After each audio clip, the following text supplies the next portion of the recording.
Live. Go! What's up, guys? What's up? Rex here coming at you from West Virginia here in our basement. You know, we're just coming off a big hiatus. We haven't had much going on lately. We've been pretty quiet. We did do an interview the other day with Chad Schick. You know, we met him up at Clarksburg at the Chinese buffet. Did an interview with him. Went really good. So that was actually our very first interview we've done in probably about a year and a half. At least a few months before the pandemic happened. So it's good to have Chad come all the way down from Illinois, bring the guitar to Rick. Just want to check some real fast, keep going. And so, you know, in the past like month and a half, 2 months, been wanting to talk about, you know, we've been on the subject a lot of hard punk, you know, even though we do, you know, we talk about a lot of different albums, music genres, but hard punk is a pretty popular theme here in West Virginia, and especially amongst the local scene.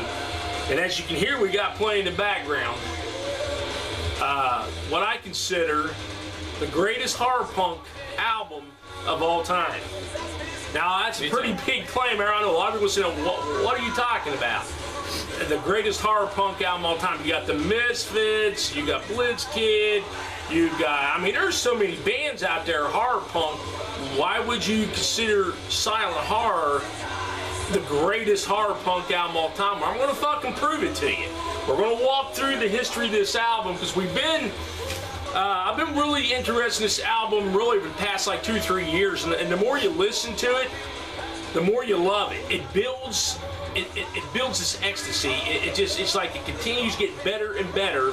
And each time I listen to this record, it seems like I've listened to that song for the first time. I hear something in it I've never heard in the previous times. It's kind of like movies. When you watch a movie a million times, and each new time you're like, oh, I didn't notice that before. Exactly, exactly. And another thing, you know, we're going to look at the elements, what makes this the greatest horror punk album. Now, one of the reasons it makes something so demanding and collectible, why would something be the greatest? Number one, it has to be in demand. People have to want it. Now, you can go on YouTube, for instance. This album, you cannot just find this record anywhere. As a matter of fact, what you're hearing is vinyl. Now, about, I guess, about 3 or 4 years ago, I purchased this on eBay for about $45. Let's show you this record. For people who hasn't got this record, we're going to give you a nice little look at it. So, here we go. Yeah, bring the camera over here. Okay. Now, this is the vinyl, of course, and there was only 72 of this specific kind made. It's got the wax stamp. This is a wax stamp they did. And then over here, there's the foil stamp. Yep. Okay, you know, the Red Spectre. And then it is signed by all three. It is all signed by all 3 members. Previous members. And then here on the back, I'll show you this little thing. 62 of 72, that's what we got. Let's actually slide out in case we're having glaring problems with the wrap. So there you go. Yeah. And I just was on eBay and I just looked up this album, right? And back in December 2020, this album was up for sale and it went for $150. It wasn't signed, and it didn't have... And No Balls put this up too. That's from Germany. No Balls Records, yeah, they were the ones that put it out. But anyway, that record that went for sale, it didn't have this. It didn't have the wax stamp and all this on it. That's an exclusive, guys. Yes. So $150, just a regular plain vinyl what is now going for, and a CD about the same price. Now the CDs, they came with like a patch and a poster and a little extra little goodies and stuff. Yeah. Oh, candy? Really? Yeah, it came from candy corn. Yeah. Wow, that's awesome. Yeah. But now, one thing I like about Silent Horror, let's look at the band itself. It's a 3-piece, a trio, and I love trios, man. I mean, to get a large sound, a big sound, like the way Silent Horror can pull it off, just like bands like 5 Cent Freak Show and Green Day. Yeah, there's so many 3-piece bands, and to get the sound they can, that says a lot for their musicianship and their talent to be able to do that. They don't need 4 and 5 members. And when you look at the band Silent Horror, they're not your typical, you know, your stereotypical type hard punk band. They don't wear an elaborate costumes, well, except for when Goolsby was in it, he did. But the regular members, the original ones didn't wear that. You know, they didn't wear like. They just went with black shirts, black jeans, tattoos, hats. Yeah, man, and they put their focus in their in the music and into the music. Yeah. They made it about the music. Now, when you look up Silent Heart during this period when this record came out, it came out about 2014 when it was released. Again, there was 300 vinyl. Per what Brandel told us, there was like 300 produced, but only 72 which signed with the wax stamp, seal, and all that. So we're lucky to get our hands. I only paid $45 for that. Yeah. So. But that was like 3 or 4 years ago. Now it's like I can put this up, probably get 200 or 300 of them. And it was hard to find. That we took a while to get that.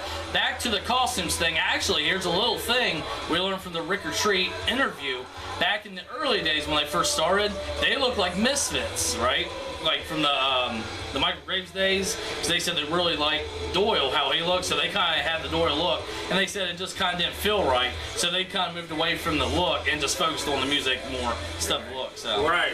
And I think that's one of the things that really makes them stand out, is the focus on the music. Now, when you go back and you look at, originally, this album that you're hearing, this was not the first time it was ever really recorded. It was done in like EP collections. Yeah. Who was the original singer? So James, hold on. His name was James. Well, I gotta look it up here real fast. Give me a second. Just keep going. James, came with a W, didn't it? Yeah. But anyway, they originally recorded them as like 2 EPs back in 2008 and 9 with their original singer James, and it's really even harder to find that. If you can get your hands on one of those are even more extremely rare. So those songs were recorded previously, and he did a great job.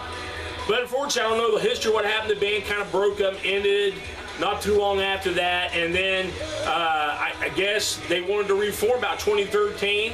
Weren't they like playing some shows or something like when during Blitzkid's final tour, or they were like showing up like or something for him? Yeah, I know when they worked with James. His name was James Wenditt. James Wenditt. And I know they did the 2008, 2009 demo. Then they did a little record, and he was with them for a bit. I don't know the story, what happened with him, and I guess they broke up, and then around this time when they were going to make this, they got Goolsby for it. Yeah. So anyway, they knew Goolsby. They were looking at, I guess during the tour, they made contact with him the last Blitzkid tour. Don't know the full story on that. And so he was asked, would he like to sing and play in the band? And now, some of the interviews at that time, from what I remember, Goolsby was like, yeah, we'll do it, but he wanted to do a tour of Europe and didn't want to commit to something full-time. He had his own plans with his tattoo and his own solo music, so he decided to go hardcore. So when they announced this and they started recording the music, boom, it took off. Like literally overnight, fucking Facebook and social media launched, and all the members, and Goolsby even said in an interview he wasn't expecting that kind of a reaction that big. Brandel, all of them, and it just like the hard punk community just took off. They just were excited. And of course the record was done. They were working on it. And Brandel shared with you some stuff they're making of this album during how they worked on it. Right. Why don't you share it with that? Oh, well, real fast before we get to that, I found some more stuff. So real fast, a shout out to Brandel for giving me some info on the history of silent horror. So here's back to that little bit of that first record. The original members was Brandel Rector, James Wenditt, Matt Curley, I'm sorry if I didn't pronounce that right, and Brent Hatchney, and I'm sorry if I didn't pronounce his name too. So, he said in 2008 is when they got their first EP dropped, and then they had a full length with the original lineup in 2009. So there's that.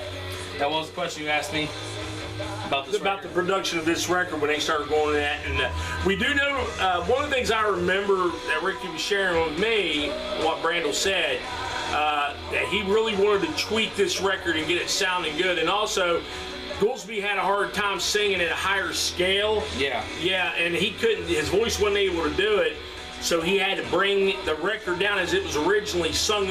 Originally, as they wanted to play it, he had to bring it down a scale or two down, more drop down the tuning into it, and to get it to his voice where he can sing that. Yeah. So I actually have a few words here from Brandel himself, so here it is.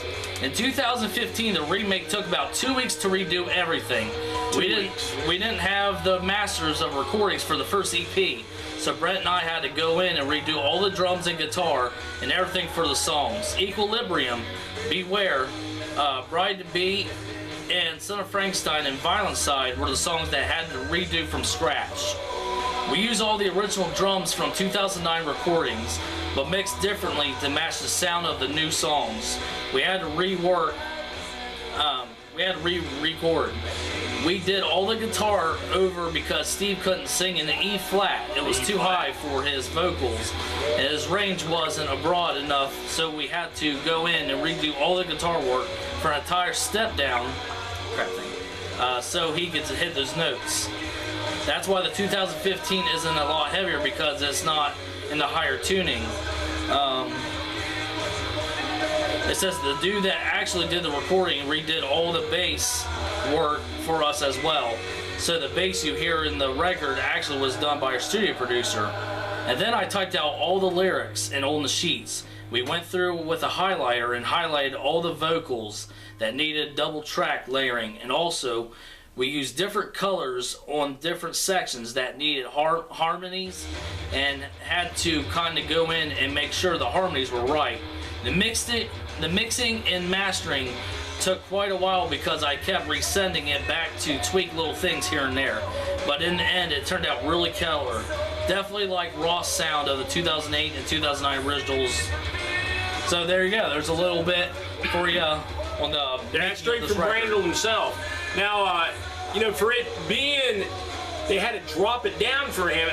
This album just sounds perfect. The mood and the atmosphere that you get with this record. Now I want to back up. I don't want to get off track because, again, we're talking about the greatest horror punk album. I'm making a claim here. I'm throwing it down. The greatest horror punk album. And I don't think a lot of people set out when they're making a record, they're not trying to say, hey, I'm out to make the greatest fucking record of all time. They want to perfect their art, they want to tweak it and fix it here the best they can, but they know inside they're not trying to do that. But here's what it does, because this album somehow creates an atmosphere. Now I want to go into the social media thing. You know, this album was made in 2014, like the past year or two. When you go on YouTube, and this album rarely makes an appearance, it'll show up on YouTube, and then it's up for a little bit and it gets pulled down. Then it shows up again and gets pulled back down. We don't know what the fuck's going on there, but the album gets put up, and then the people start reacting. And about a couple months ago, like 3-4 months ago, I guess, I seen where the album was up, and I like to watch comments, read those comments, and this one girl, she wasn't even a horror punk fan, didn't know nothing about it, and others were trying to comment and tell the girl what horror punk was, and she didn't know nothing about it, didn't know the Misfits, but she was listening to this album and just fucking floored by it. She wanted a copy of it, had to have it, and said, how can I get a copy of this? And they were like, oh, this album's not available. They went into a big, long thing, how the band broke up, but this girl don't know nothing about that. She didn't care. She wanted the record. And then just recently on Reddit, same thing, a guy found the album, wanted that album, had to have it, couldn't find it, and of course, some people were saying that Goolsby sucked, he ruined it, others said he was the greatest ever, some said the songs were great, but I'm talking about listeners, and people who are listening to the record and like floored by it. Now, I'm speaking from personal experience when it comes to music. A couple years back, my mom had a stroke, and she was in Morgantown for about a couple weeks, and I was driving from Weston to Morgantown, and it's a little over an hour drive, and I was listening, because Blood in the Streets, Jason's album, just got released, and I listened to that album only, there and back.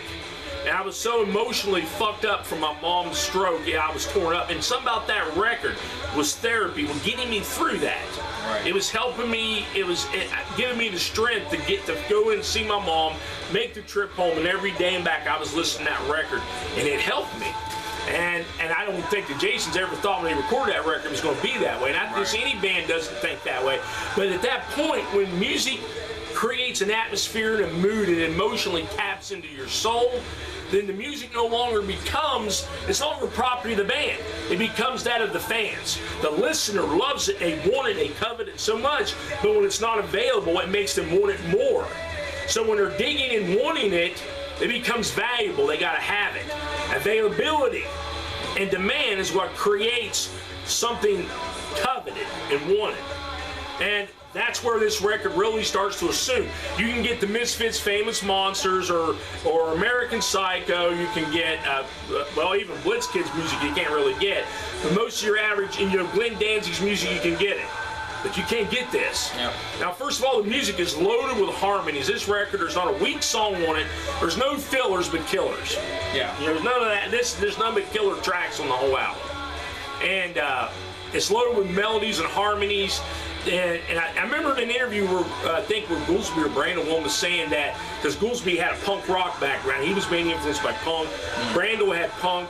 And the members of Silent Heart had a punk, but also metal. Yes. But there was also that doo-wop, that 50s, 60s doo-wop influence very strongly in that. You know, so what you're going to hear through a bit of the tracks. And you have that perfect blending of those genres of metal, punk, doo-wop. And they do it right. It really sets the mood. Where if you're in a horror movie or in a horror situation, you're kind of like having a fucking good time when you're experiencing it. This is a soundtrack of a horror scene. Yes. Back to this too, on the cover, I asked Brandel, I said, who was the guy who did the cover for this? And he said that an artist that goes by STE did it. So STE, man, that's awesome, dude. Dude, that is one of the best fucking covers ever. Yeah. I love that. And I asked him if there was other versions, like colors, for this record, and he said that there was a few that was swirled, so if you know someone's got a swirled, dude, fuck. So. Yeah, the swirl ones are really rare, so they're probably even more valuable than this one. Yeah. So, again, great tracks, great work. You know, of course, I think what's the tragedy of this is that what we could have had if they would have continued. You know, we don't know about the situation, what happened, why Goolsby broke up and left them and went on, you know, what happened there. It was only supposed to have been a side project anyway, from what I've read and heard into it. But it's a tragedy that what this band could have done, what they could have done together, and they're still going to continue to do so. I mean, again, these songs were recorded before, way before Goolsby ever sung them. And of course, didn't he sing Violent Side? Yeah, so that was one of the things we talked about, and he said there's about 3 or 4 songs that they recorded with him just to see if he could sing the songs, and I'm trying to get them up now, but I know one was Violent Side, Paranormal, yeah, and I'm trying to look for the other ones here for you real fast. Oh, Violent Side, Paranormal,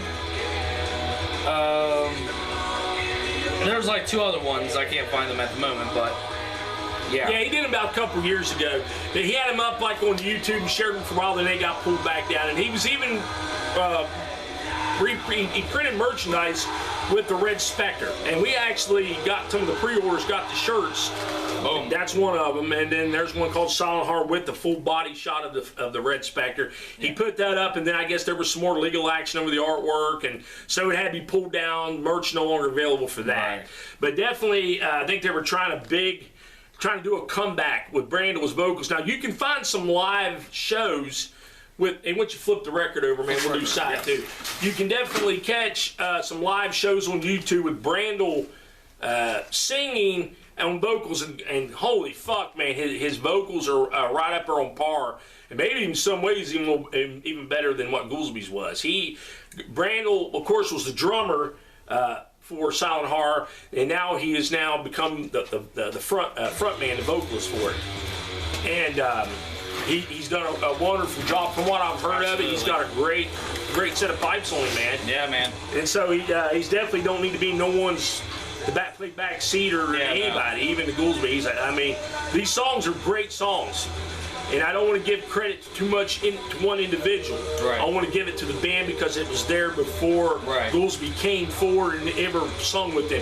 He added his ingredients to that, his special talent, his contribution singing to make that a great album. Playing. Yeah. But as for the songs themselves, it was already done. Yeah, it was already done. All the credits for Silent Horror. Steve, for me, was like a guest for it, and I appreciate it. I appreciated that time they had with them. But Silent Horror is Brent and Brandel, and all the songs was before that. And look, even now they have songs past this record. They had We'll talk about a little bit of the newest record. Yeah. So they went from this record, and then they did Digging Up the Marrow. I don't know what the name of that is called, the record, but they did a little EP with that. And the singer was Austin. Brandel was still on drums, and Brent was on guitar. I don't know who the bassist was for that. So they did about 4 songs, Digging Up the Marrow. and a few other songs. And then after that, they did The Witch. And when The Witch came out, that's when I think Brandel started coming out, where he started doing the singing. And then he recorded them 3 or 4 songs of the classic songs